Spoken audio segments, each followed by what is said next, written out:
Bien, mi nombre es Arnold Alonso, ¿ya? En esta oportunidad voy a hablar un poco sobre ya la reforma agraria. Ujú. Bien, la reforma agraria no es más que un proceso político y socioeconómico orientado a redistribuir la propiedad de las tierras agrícolas para eliminar los latifundios. Bien, ¿qué son los latifundios? ¿No?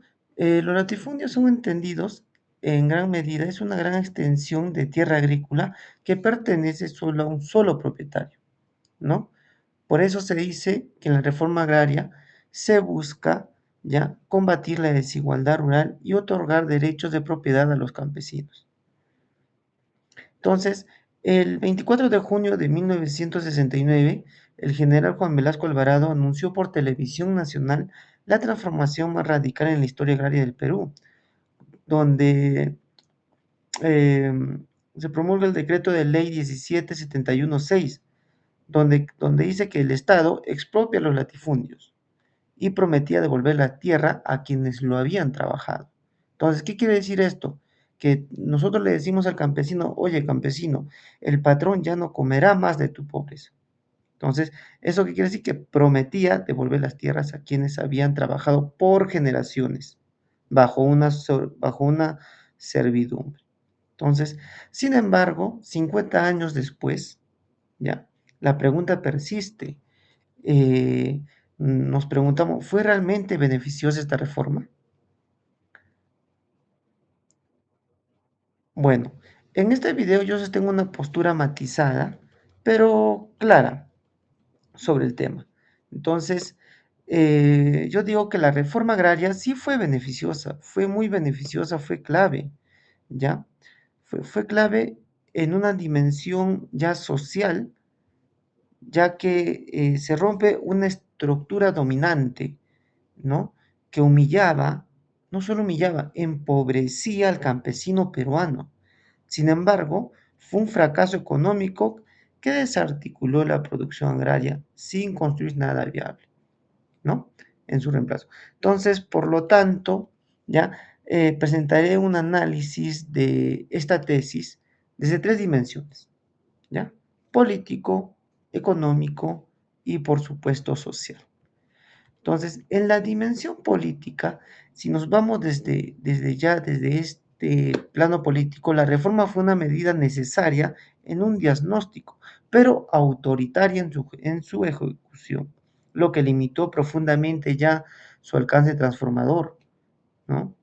Si nos vamos a las fechas históricas, el Perú previo ya a 1969 era un país donde el poder político en las zonas rurales lo ejercían los gamonales, estas élites terratenientes que controlaban simultáneamente la tierra, la justicia local y el trabajo campesino. Este sistema, descrito con precisión por por José Carlos Mariátegui en sus 7 ensayos de interpretación de la realidad peruana de 1928, hacía imposible cualquier reforma desde dentro del orden democrático, pues los hacendados tenían ya una representación directa en el Congreso.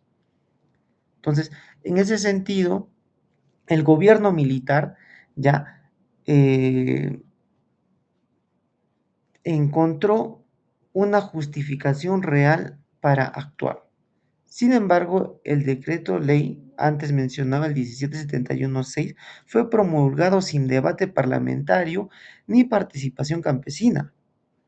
Las cooperativas y asociaciones creadas, ¿ya?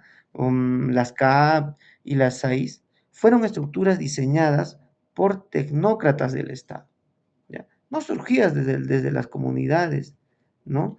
Eh, como, eh, Como nos señalaba el historiador Alberto Flores Galindo, el campesino fue objeto de la reforma, no sujeto de ella. Entonces, el balance político es ambiguo, ¿no? Se eliminó un poder oligárquico real, pero se reemplazó por tutela estatal sin construir ciudadanía rural activa. ¿Mm? Eso es por el lado ya político. Por el lado económico, ya podemos decir que la reforma agraria fue más sino un fracaso documentado, ¿Por qué? Porque desmanteló el sistema productivo existente sin crear uno que pudiera sostener la demanda alimentaria del país. ¿Ya? Y eso no lo digo yo, lo dicen las fuentes históricas. Entonces, también recordemos que el Banco Central de la Reserva del Perú también nos habla de ello.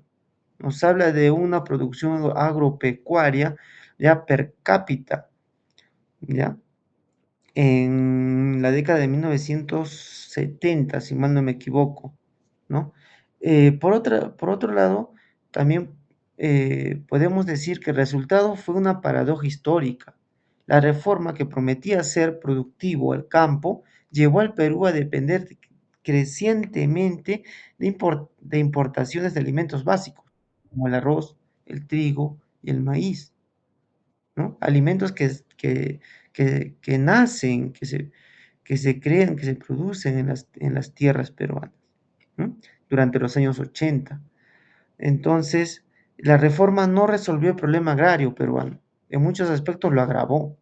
Entonces, por otra parte, en la dimensión social, que es eh, ya más sino una dimensión social donde la reforma agraria tuvo su mayor y más genuino logro. ¿Qué quiero decir con esto? Que el desmantelamiento del gamonalismo y la restitución de la dignidad del campesino peruano. ¿No? La restitución de la dignidad del campesino peruano. ¿No? Entonces, para entender un poco más sobre ello, eh, es bueno mencionar del régimen de Yanaconaje y el enganche, donde los campesinos indígenas trabajaban la tierra del hacendado a cambio de un pequeño lote para subsistencia. Entonces ya no eran ya una máquina de trabajo, ya no eran robots, sino ya los campesinos ya son personas que merecen su espacio. Yo trabajo para ti, sí, pero dame algo, pues, para darle sentido a mi vida. Entonces, por ello ahí el campesino ya obtiene, se podría decir, el derecho de parte del hacendado de recibir un pequeño lote, una pequeña tajada de su torta. Ujú. Bien, por otra parte, en tema de conclusiones, podemos decir que la reforma agraria peruana no puede juzgarse con una sola etiqueta. Fue al mismo tiempo una victoria social y un fracaso económico, ¿no? Muchas gracias.